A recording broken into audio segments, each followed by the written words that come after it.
नमस्कार। देश की तमाम फटाफट खबरों में आपका स्वागत है। खबरों के लिए आपसे निवेदन कि यदि आपने हमारे चैनल को सब्सक्राइब नहीं किया है तो कृपया करके आपके अपने चैनल को सब्सक्राइब करना ना भूलें। आप सब्सक्राइब करते हैं तो हमें हिम्मत होती है सही और सच्ची खबरें आप तक पहुंचाने की। वरना मीडिया तो आपको महाकुंभ की भी असली खबरें नहीं दिखा रहा है। वहाँ मीडिया कितने मृतक हुए, कितने वहाँ हादसों का शिकार हुए, इसकी भी कोई खबर नहीं है। वहाँ किसी को समस्या हुई है या नहीं है, हो रही है तो कैसे हो रही है, इसकी भी कोई खबर आपको दिखाने की हिम्मत नहीं कर रहा। तो इसलिए आप अपने चैनल को सब्सक्राइब करना ना भूलें। तो क्या है आज की बड़ी खबर? राहुल गांधी कांग्रेस नेता, जी हां, एक बार फिर उन्होंने कहा कि कांग्रेस का ओरिजिनल बेस पार्टी के साथ आ जाए तो बीजेपी और आरएसएस को भागना पड़ेगा और ऐसा जल्द होगा। वह दलित इन्फ्लुएंसर द्वारा आयोजित एक कार्यक्रम को संबोधित करते हुए गांधी ने कहा कि दलितों और पिछड़ों को केवल राजनीतिक प्रतिनिधित्व मिलने से उनकी समस्याओं का समाधान नहीं होगा जब तक उन्हें संस्थाओं और संपत्ति में भागीदारी नहीं मिलते। कांग्रेस नेता ने कहा कि आप इसे कुछ महीनों से देख सकते हैं, भाजपा कांग्रेस का कुछ नहीं बिगाड़ सकती, वे देश नहीं चला सकते, वे धोखेबाज और पूरी तरह से धोखेबाज है। राहुल गांधी ने डॉक्टर बी.आर. अम्बेडकर को दलितों का हितैषी और बेजुबानों को आवाज देने वाला व्यक्ति बताया। उन्होंने कहा कि आप राजनीति प्रतिनिधित्व की बात करते हैं और काशीराम से राजनीतिक प्रतिनिधित्व के लिए लड़ाई लड़ी, लेकिन उन्होंने राजनीतिक प्रतिनिधित्व को अप्रासंगिक बना दिया। वित्त मंत्री निर्मला सीतारमण ने आज 31 जनवरी को इकोनॉमिक सर्वे पेश किया। इसके अनुसार 1 अप्रैल 2025 से 31 मार्च 2026 के दौरान जीडीपी ग्रोथ 6.3 से 6.8 रहने का अनुमान है। यानी कि ग्रोथ रेट जितनी बताई गई थी उससे भी कम रहने का अनुमान है, लेकिन आप मीडिया पर इसकी कोई चर्चा नहीं देखेंगे। इकोनॉमिक सर्वे बजट से एक दिन पहले पेश किया जाता है। इसमें देश की जीडीपी का अनुमान और महंगाई समेत कई जानकारियां होती है। इससे पता चलता है कि हमारे देश की अर्थव्यवस्था की हालत कैसी है। डिपार्टमेंट ऑफ इकोनॉमी अफेयर्स इसे तैयार करता है, लेकिन आप चिंता नहीं कीजिए, कहीं पर भी इसकी आपको कोई खबर नहीं मिलेगी।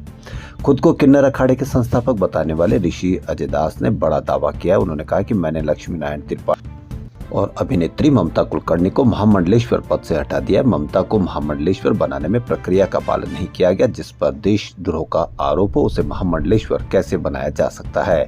दास ने यह भी कहा कि ये कोई बिग बॉस का शो नहीं जिसको कुंभ के दौरान 1 महीने चला दिया जाए।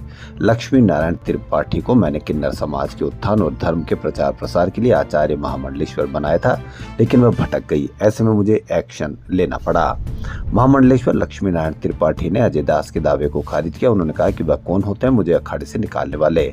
2017 में अजय दास को किन्नर अखाड़े से निकाल दिया गया। वो निजी स्वार्थ के लिए ऐसा कह रहे हैं। इधर अखाड़ा परिषद के अध्यक्ष रविंद्र पुरी ने कहा कि हम लक्ष्मी नारायण त्रिपाठी के साथ हैं। अजय दास है कौन, हम उन्हें नहीं जानते। अब इस पर आप अवश्य कमेंट करें। एक ऐसा वक्त जब श्रद्धालुओं के लिए की गई व्यवस्थाएं महाकुंभ में ध्वस्त हो गई।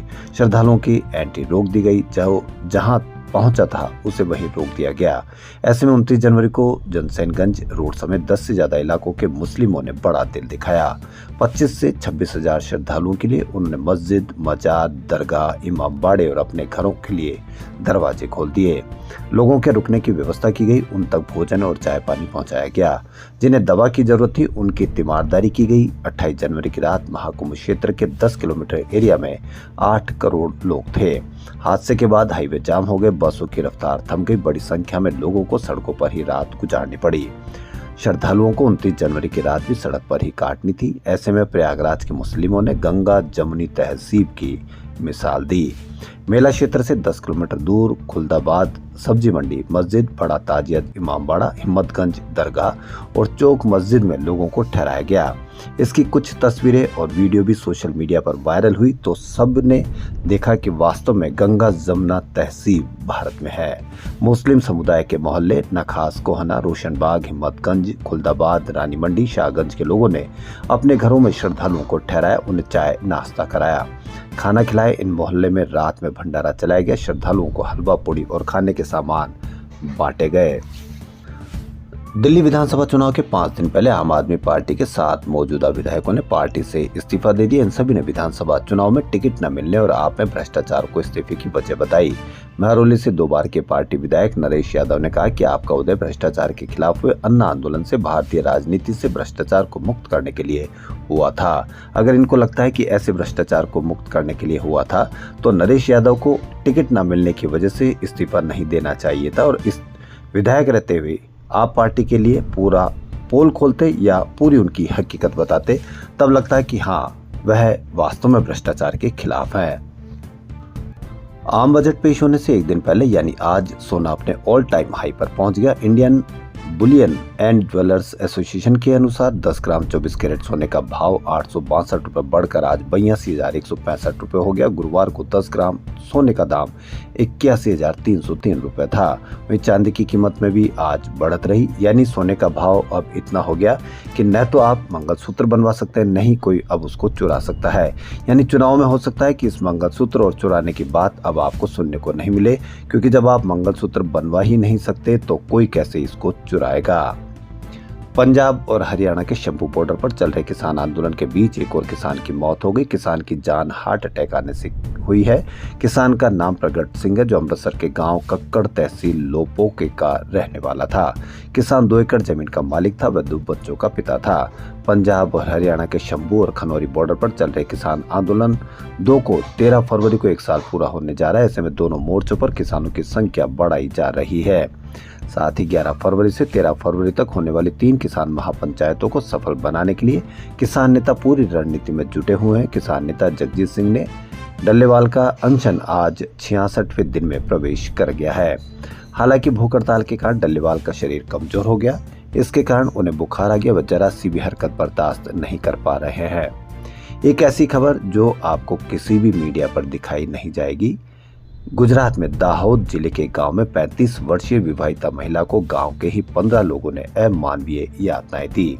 महिला पर गांव के ही एक युवक के साथ अवैध संबंध होने का आरोप लगाते हुए आरोपियों ने उसे अर्धनग्न कर पिटाई की और उसे बाइक से बांधकर पूरे गांव में घुमाया। पुलिस ने सभी आरोपियों को गिरफ्तार कर लिया है। पुलिस के अनुसार 28 जनवरी की ये घटना है। पीड़ित महिला गांव के एक रहने वाले एक व्यक्ति के घर पर मौजूद थी। इसी दौरान लाठी डंडों से लैस 15 लोगों की भीड़ ने घर पर दावा बोल दिया। इस तरह की हिम्मत किस तरह से हो जाती है? बात यह नहीं कि किस महिला का किसके साथ संबंध है, इसको कोई बढ़ावा भी नहीं देगा और नहीं इसका कोई समर्थन करता, लेकिन उन लोगों को किसने ऐसा अधिकार दिया कि वह किसी भी महिला को निर्वस्त्र कर इस तरह के उनको घुमा सकते हैं, इस तरह का उनकी पिटाई कर सकते हैं? इस पर आप अवश्य कमेंट करें। और जिन लोगों को गिरफ्तार किया गया या जिन लोगों ने ऐसी यातनाएं दी है, क्या वो उनके वीडियो में मोबाइल पर यदि आप देखेंगे तो इसी तरह की वीडियो या इस तरह के देखने की उनकी आदत होगी या नहीं होगी, यह तो आप जानते हैं। लेकिन कितने और कैसे ऐसे अधिकार दिए और पूरे नपुंसक लोगों के सामने किसी महिला के कपड़े फाड़ दिए गए और बाइक से बांधकर उसको गांव में घुमाया गया। आरोपियों ने इसका वीडियो बनाकर सोशल मीडिया पर भी वायरल भी कर दिया। महिला को यातना देने वाली 15 लोगों की भीड़ में 5 महिलाएं भी थी। आरोपी महिलाएं पीड़ित को पकड़ी थी और डंडे से पीट रही थी।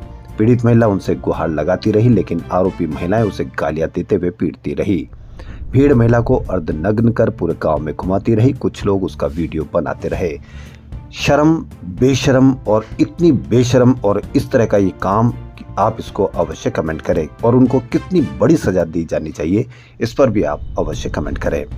खबरों फिलहाल इतना ही। यदि आपको हमारा चैनल पसंद आए तो लाइक, सब्सक्राइब और शेयर अवश्य करें। धन्यवाद।